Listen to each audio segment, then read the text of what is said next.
Okay, welcome to session 8. So in this session, we are going to discuss on the 2D composite transformation matrix and how the composite 2D translation matrix is developed, and the composite rotation matrix, composite scaling matrix, and what are the other two-dimensional transformation available in OpenGL library. And so now with this, when I say composite, it is now when I'm going to have any object, or if I want to bring any animation. When I say transformation, at this point of time you are aware there are three transformations: the translate, the rotation, and the scaling. So it's not that on any single object I'll be applying only one type of transformation. I may need to translate, then rotate, then I should apply some scaling. There can be sequence of transformation which I may need to apply on an object. That is what we say the sequence of transformations. So any animation, or in OpenGL program specifically, when I say transformation, never stick on to only one single type of transformation which we apply on a single object. It can undergo any sequence of transformation.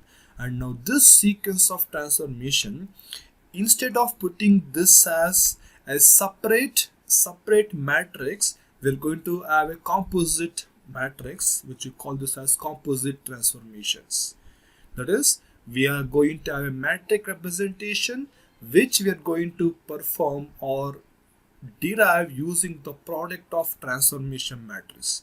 Instead of having individual matrix for the sequence of transformation, now we'll think about having one single matrix which will make sure, or which will give me enough implementation strategy to apply sequence of transformation what I am supposed to have an object in one single matrix. That is what we call this as composite matrix, and we arrive at this one single matrix using product of transformation matrix.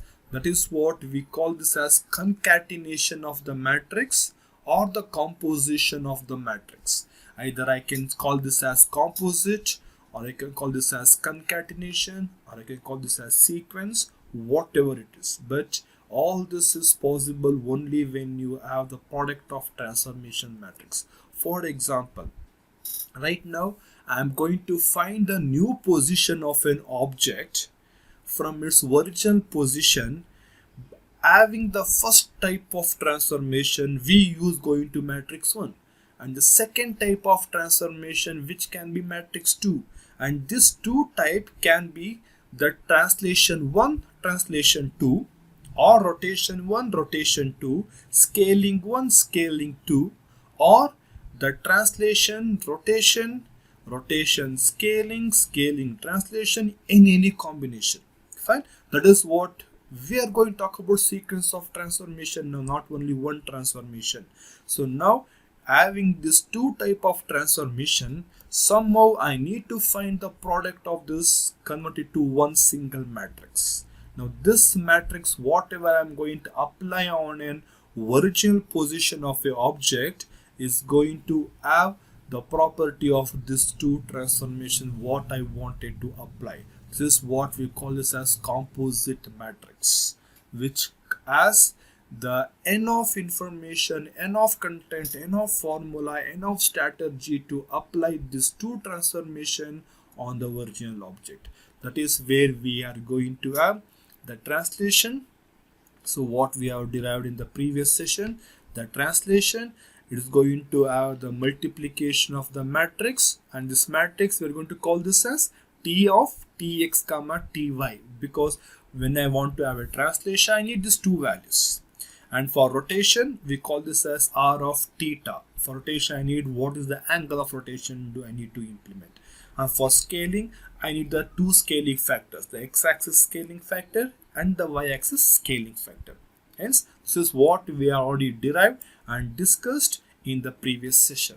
So now with this, now whatever we are going to have the two matrix, if I want to form a composite matrix, just have a look at these three scenarios now. I want to apply two successive translation, that is the translation T with the Tx, T1x and T1y, and T2x and T2y, I'm having two different translations. Fine. Similarly, I'm having two different successive rotation by giving theta 1 and theta 2. Similarly, I'm going to have two successive scaling using the pair of two successive scaling factors. I'm going to have S1x, S1y, S2x and S2y. And see, if I want to add this, now the P dash is not one translation, it is about two translations. Fine. Now first this is applied and then this is applied. Even observe the order what we are going to put in. And for rotation, it is r theta 1 and then r theta 2. Apply the rotation on this object using theta 1 and the result of this rotation is applied with the rotation 2. And similarly with the scaling, I am going to apply the first scaling on the original object. Then I am going to apply the scaling on the result of this operation or transformation.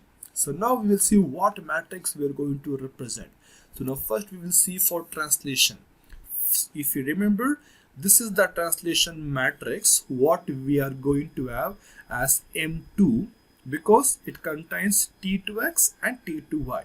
And this is going to be M1 which contains T1x and T1y. If you have the product of this matrix, remember the matrix multiplication. I don't want to discuss how the matrix multiplication happens, but if these two matrices are multiplied, the product of this is the result what I am going to get. Now just observe, the identity matrix remains identity matrix, no changes, but just observe this change. When I apply two successive translation as composite translation matrix, the values are added up. That is 1x and 2x are added, 1y and 2y are added. So this is how we are going to have when I'm going to have two successive translation. It is going to be just an addition of those two values. Hence for this reason we say two successive translations are additive. So remember this point.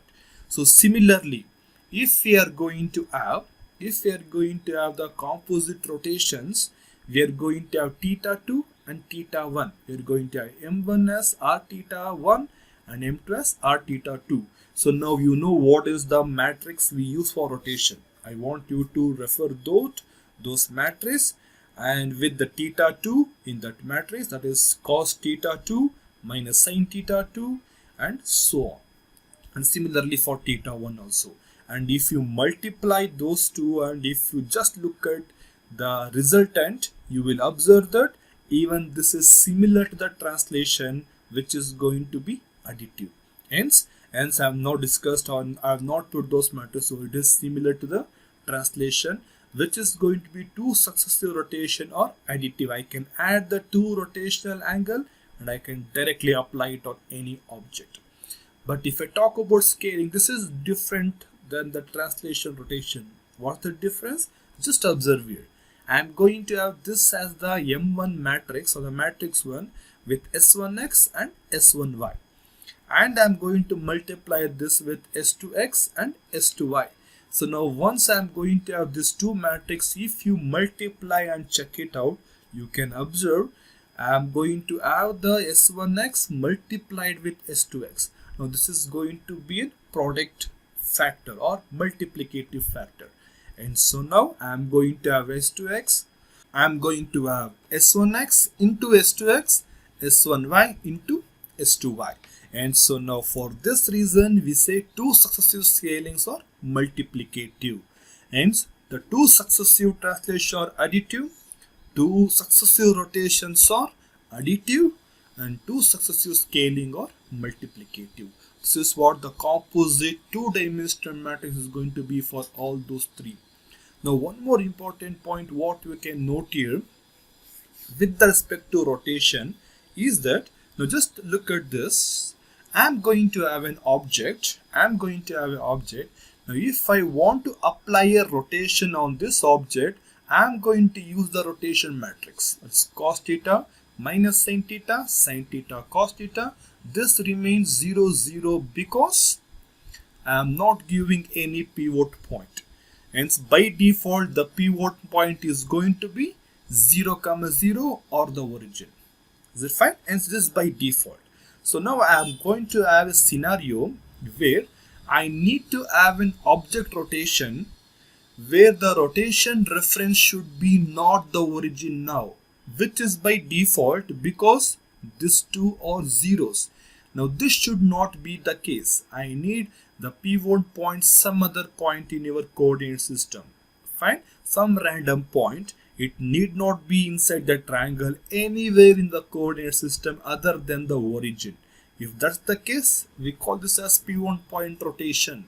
So now if I want to have a pivot point rotation by using the rotation matrix, now I need to modify the matrix. Now the modified matrix is going to be the pivot point was origin and this was 0 and 0, but now it's not origin, it's some point, the reference point xr and yr.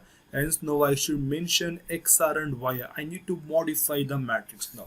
So now I'm just going to give a strategy now.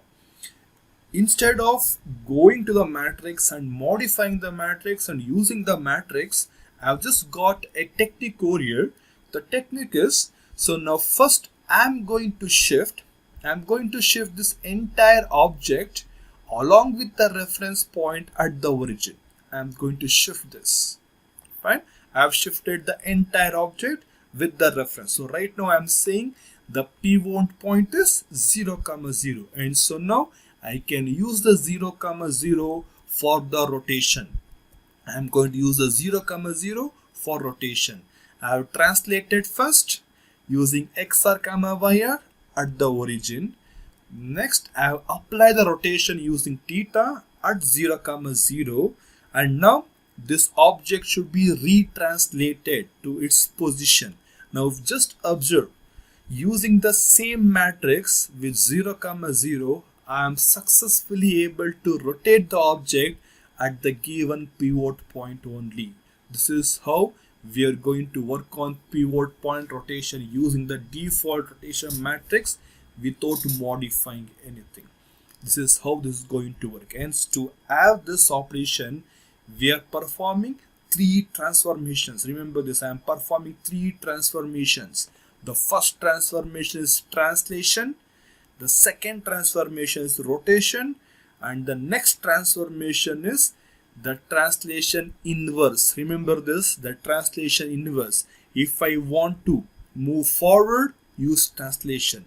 If I want to move backward to the same position, it is translation inverse.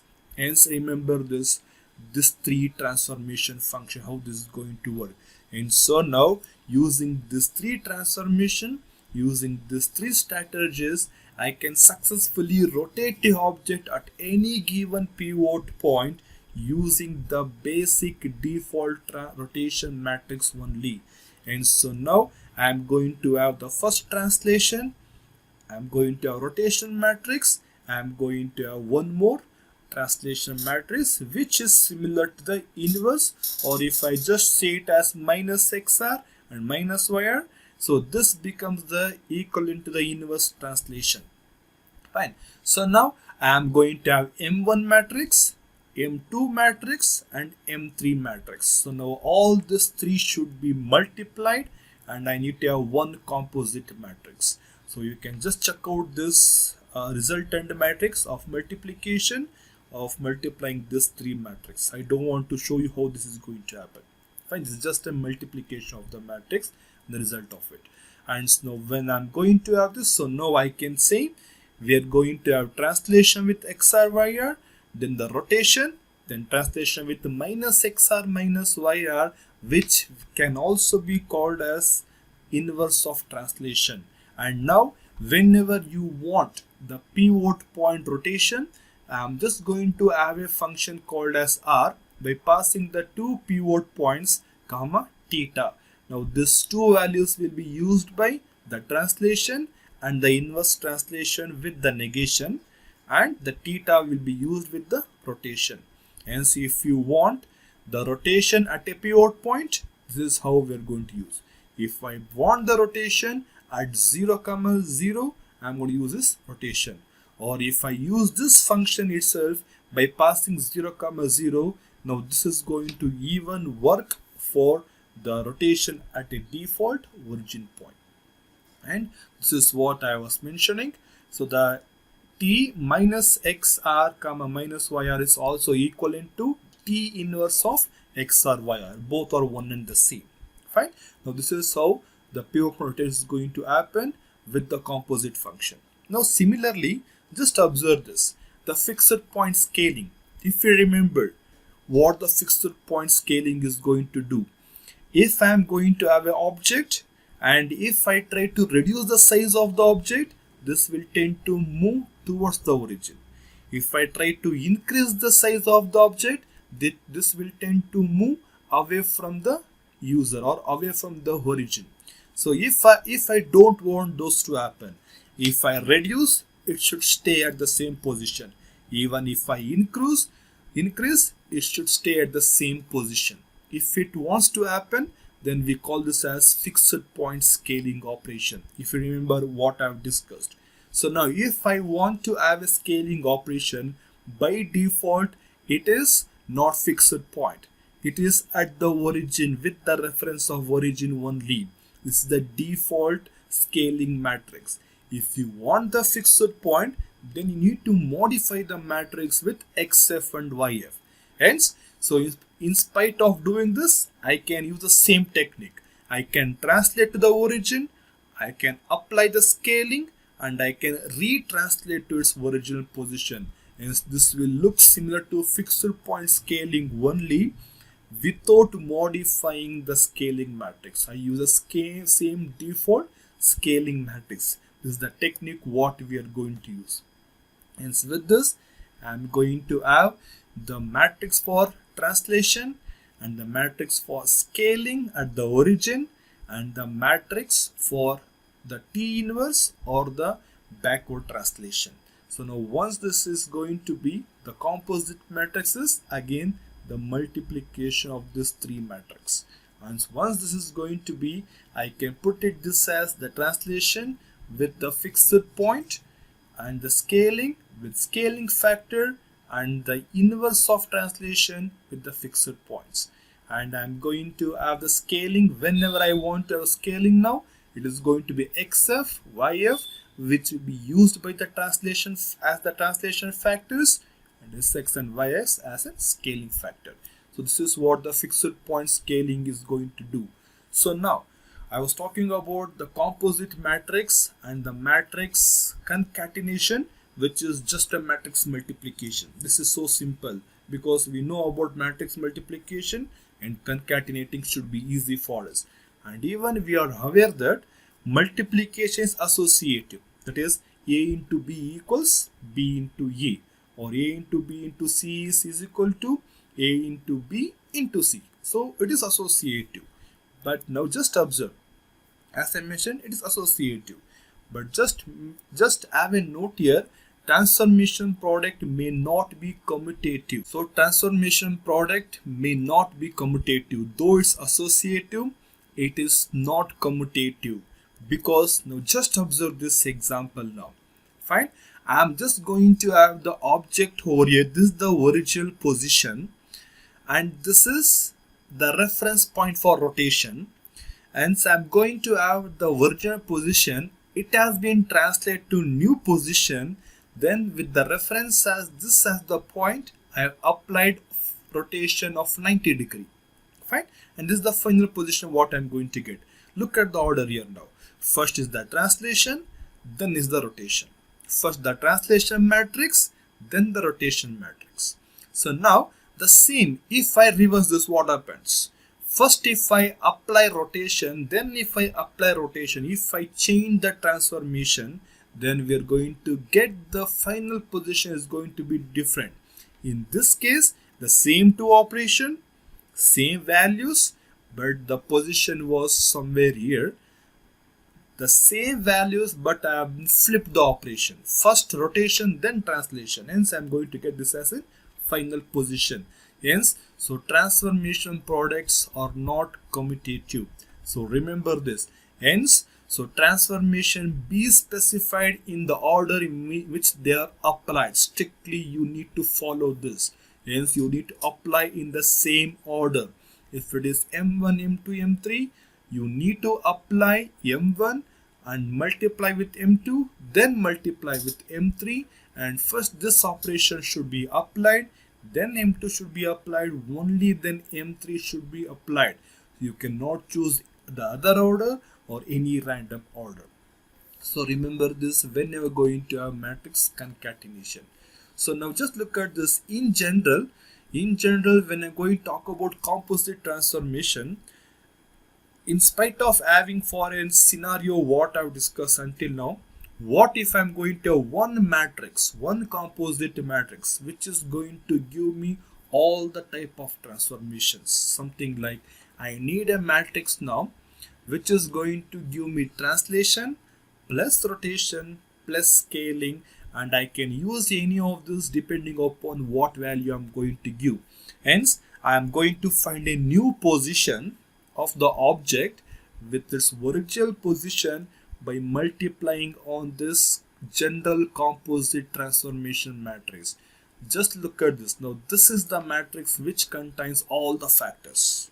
Fine. So which you can ignore whenever you want. You can add up whenever you want. And so now if I am going to have, this is going to be a multiplicative factor. These four values are multiplicative factors. If I want to apply rotation, I will use these values in the R. This R will be replaced with cos theta minus sin theta, cos theta if I want to have a rotation. And this Sx and Sxy, Syx will be replaced with the scaling factors if I want to apply the scaling. And this R will be used, this 2R will be used with Rx and Ry when I want the rotation at a pivot point, and when I want the fixed scaling, I will use these 2 points, and if I want the translation, I'll be using this Tx and Ty. This is the general composite transformation matrix what we can have. And so now if I'm going to have this general transformation matrix, just look at this. If I don't want scaling, I will just removing all the scaling factors. I have removed Sx, I have removed Sxy, Syx, Sy1, and even I have removed the fixed point also. So in such a way you can use this composite matrix in whatever way you want. And you're going to remove scaling when you think about the rigid body transformation. That is, if you say a transformation is rigid body, the shape or the size should not be altered. We call this as rigid body transformation. By translating an object, so the structure or the size will never change. Even while rotating, the structure and size will not be rotated. Hence, these two are rigid body transformation. Whereas scaling is not a rigid body transformation. Hence, if you want to have a general composite matrix for rigid body transformation, think about this too. Think about this matrix where I have removed the scaling factors. This is what you're going to have general body transformation or general composite transformation matrix. Fine. So with this translation, rotation, scaling, transformation, what we are discussing all these sessions. Now we'll talk about or introduce two more two-dimensional transformation which is available in OpenGL and which is available in some package of OpenGL. Not every package but some package. Just look at this example now. I am just going to have an object, the original position. I have been rotated this or shifted this to a new position, and this new position we call this as reflected position, and this is the reflection. The fourth type of transformation we call this as reflection, and the fifth type we are going to call this as shear transformation. That is, if I am going to have an object and if I am trying to bring the skewness in the object, we call this as shear transformation. So now whenever I want to have a reflection transformation, the matrix what I'm going to use is 1, -1 and 1.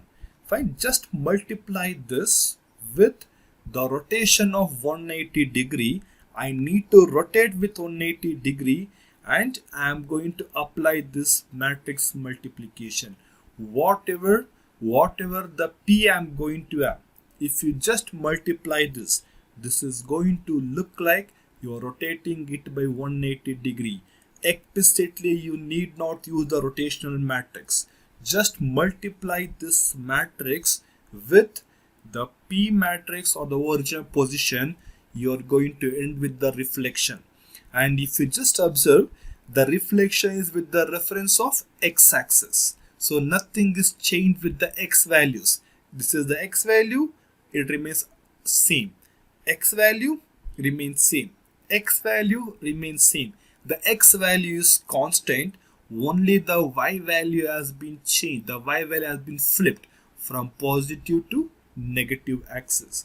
That is where the complete x axis remains constant. The first row remains constant because of this value. The y axis has been flipped because of this -1. Fine. Hence, if it was in negative axis, it has been reflected in positive axis. And so right now, if I use this matrix, x is going to be the reference axis for reflection. If you want the y axis as a reference, that is, the value of y should be intact and the value of x should be flipped now from positive to negative and negative to positive. Hence, this value we are going to make it as negative value, and the y axis keep it constant. So if I multiply this matrix, you're going to get the reflections. And other examples, if I want to flip with both the x and y axis, use -1, -1. And if you want to flip in the same axis with x and y as a diagonal axis, you're going to use this as a matrix. So this is how we're going to bring in the reflection. Now if we talk about shear, so we are going to either apply the shearing factor with the x-axis or with the y-axis. Depends on what axis you want to shear. Now, if you just observe, the shearing factor is going to be with the x-axis. Fine. Whereas the y-axis value remains intact. Y is not changed. Y is at 0, y is at 0. Y is at 1, still y is at 1. Only the shearing factor, the skew factor is applied to the x-axis. That is what? So you keep the x-axis constant at one point. The second point I need to shear out. Hence I am going to give the shear value now. So the shear value I am going to give it as 2 now. Hence, so 1 into 2 is 2. Hence I am going to have this as 0 plus 2 is 2. And this is 1. 1 plus 2 is 3. Hence add up whatever the shear value I am going to pass it as parameter, that value should be added with the x value. So hence 0 plus 2 is going to be 2. That is what x dash equals x plus shx into y dash, or the value of y. And the y value remains same because there is no any shear value over here. And if you want the shearing to be happening at the y axis, then you need to mention the shear value over here. So this is the place where you're going to give the SHY. If you want both the shearings, I'm going to have SHY here and SHX over here. So you can decide at what point you need the shear, and you can apply the shearing transformation. So this is how the shearing is going to work. And so this is all about your transformation, the phi transformation, and how we are going to have the composite matrix for all those transformations. Thank you.